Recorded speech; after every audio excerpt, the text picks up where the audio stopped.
we walked onto the dragon coaster, which is obviously some pretty excellent timing. And I have to say that for how little air time there is, that's like the most fun I've had for so little air time. She is so smooth. The refurb, like, I didn't ride her recently before the refurb, but my goodness gracious, the dragon coaster, A+, 10 out of 10, do recommend. I only rank things 5 out of 5, so I don't know why, like, specifically for Coaster Corner, I only rank things out of 5. So I don't know why I would 10 out of 10 it, but I do 10 out of 10 it. Maybe later I get an icy. That might be a sugar choice that I make today.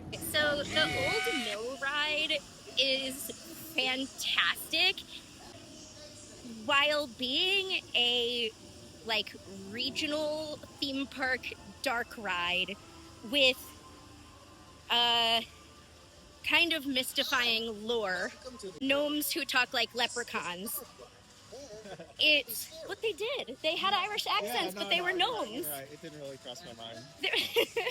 There were a lot of things that I really, really appreciated about this ride.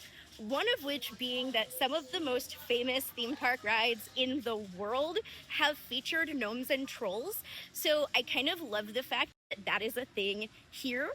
But the score to the ride is actually spectacular. The sound effects are really fun. And where there's very little room for things like animatronics, so we have a lot of like still statues that are just well timed with the recordings and things like that. It's immensely charming. I would absolutely not only ride it again today, but like I would be willing to wait in a queue to ride that ride. That's how charming it was. I go drink water and mind my business. Mind my business. Drink water and mind my business. I go.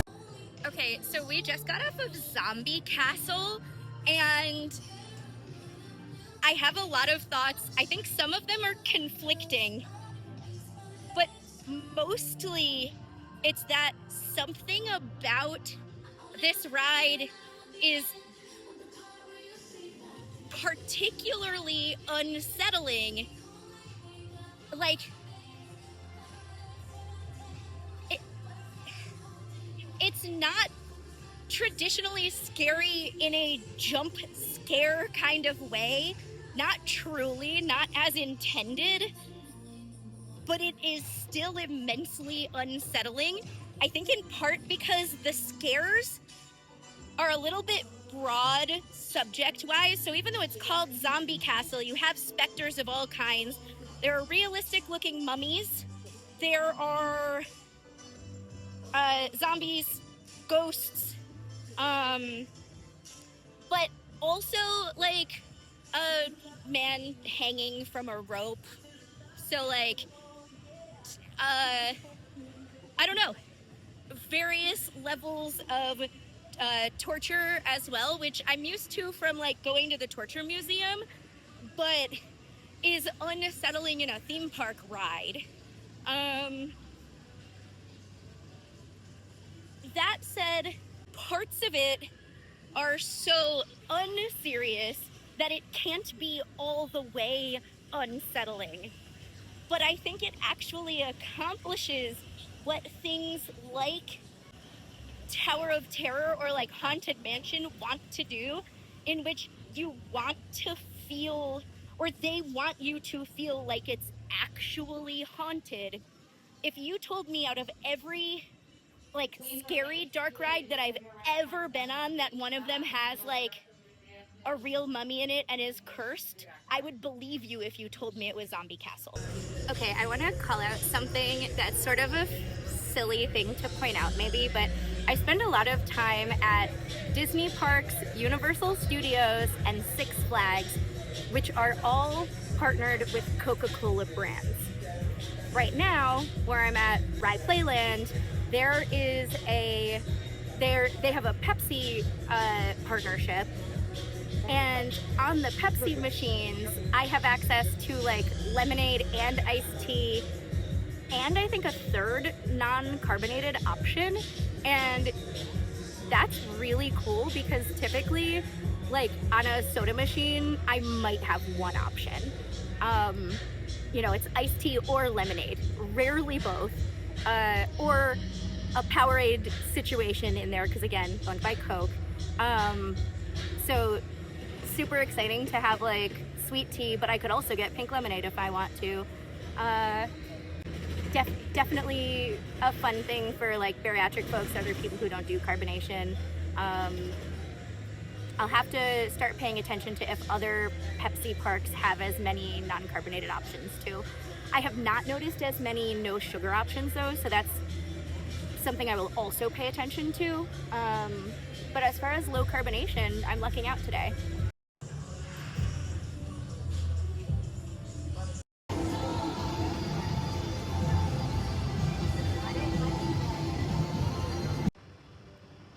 My God, the thing is really hot.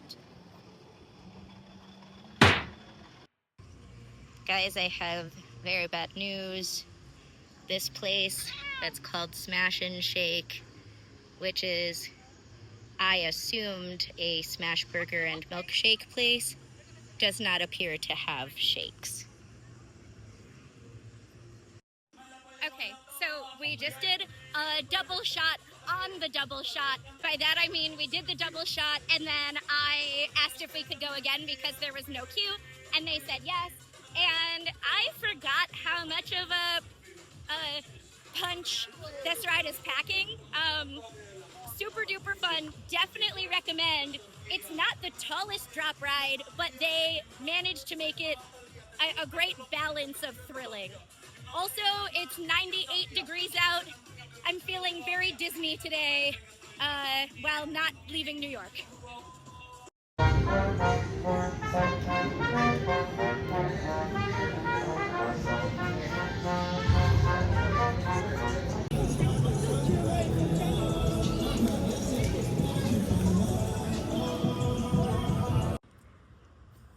So I took a video at Rye Playland discussing how Smash and Shake doesn't have milkshakes and how disappointed that I was. So when we left Playland, Max brought me to a very cool place to get a milkshake, and I'm super psyched because this is like the cutest spot ever. Here, look at the B-roll. Look at it, watch it roll. How cute is this? If you guys have not been to Walter's in, where are we? Mamaroneck?